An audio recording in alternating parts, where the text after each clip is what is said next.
Elgar live न्यूजमध्ये आपलं स्वागत आहे। आपला संकल्प विकसित भारत यात्रेचे आगमन शिरपूर येथे झाले आणि ग्रामपंचायतमध्ये विविध योजनांच्या बाबतीत नागरिकांना माहिती देण्यात आली आणि ही यात्रा व्यवस्थितरित्या पार पाडण्यात आली। या ठिकाणी 15 नोव्हेंबर 23 ते 26 जानेवारी 23 पर्यंत हा सगळा कार्यक्रम शासनाला राबवायचा होता।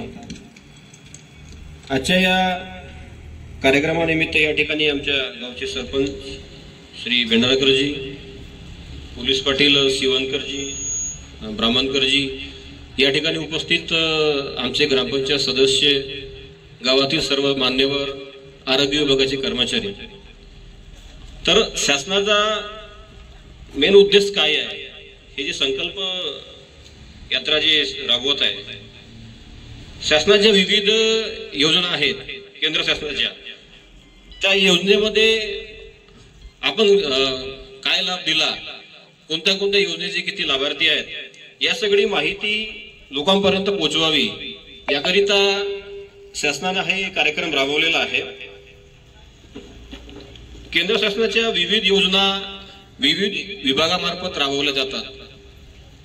आपल्या ग्रामपंचायतमध्ये राष्ट्रीय ग्रामीण रोजगार हमी योजना ही महत्वाची योजना आहे, ज्यामध्ये केंद्र शासनाचा आपल्याला निधी मिळतो। राष्ट्रीय ग्रामीण योजनेअंतर्गत ग्रामपंचायतमध्ये आपण विविध वैयक्तिक लाभाच्या योजना लोकांना देत आहे, जसं की गायींचा गोठा, गुरांचा गोठा।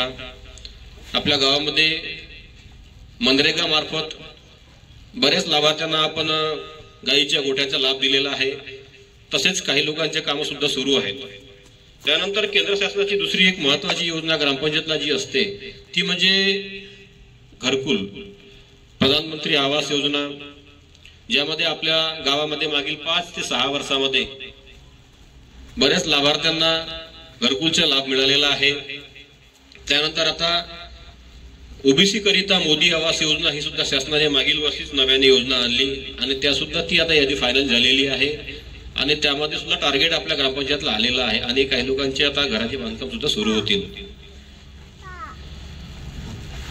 या व्यतिरिक्त ग्रामपंचायतला जलजीवन मिशन ही शासनाची अत्यंत महत्वाकांक्षी प्रकल्प आहे, ज्याद्वारे आपल्याला प्रत्येक घरापर्यंत नळाद्वारे पाणी, शुद्ध पिण्याचे पाणी पोहोचवणे हे शासनाचा उद्देश आहे। आणि जलजीवन मिशन अंतर्गत सुद्धा आपल्या गावामध्ये बरेच कामं सुरू आहेत। तिकडे मकरदोकडाला नळ योजनेचं काम सुरू आहे, पदमपूरला आहे आणि लवकरच ते का बांधकाम पूर्ण होऊन प्रत्येक घराला नळाद्वारे पिण्याचे स्वच्छ पाणी पुरवले जाईल। त्यानंतर शासनाच्या पुन्हा काही योजना आहेत, उज्ज्वला गॅस योजना, ज्यामध्ये गॅस सबसिडी सुद्धा लोकांना दिलेली जाते।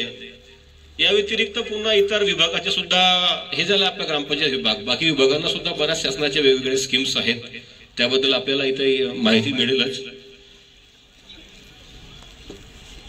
तर हे सगळं योजनांचे लाभ, त्यांची माहिती लोकांपर्यंत पोहोचावी, हाच हे या विकसित संकल्प यात्रेचं मूळ उद्देश आहे आणि त्याकरिताच हे आजचा कार्यक्रम या ठिकाणी आयोजित केलेला आहे।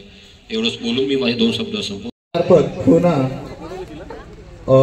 जे उज्ज्वला गॅस धारक आहेत ज्यांची सबसिडी वगैरे जमा होत नसेल तर त्यांनी एजन्सीकडे जाऊन भेट द्यावी किंवा त्यांच्या जे डिलिव्हरी मॅन आहेत त्यांना विचारावे की माझी सबसिडी जमा होत नाही तर काय करावं लागेल। कारण की उज्ज्वला धारकांना सांगू इच्छिते की ते त्यांनाच फक्त जास्त सबसिडी भेटते। आमच्या एजन्सी मार्फत त्या गॅस धारकांना 347 रुपये अशी काही सबसिडी आहे। जर तुमच्या 347 रुपये जर तुमच्या खात्यात जमा झाले नाही तर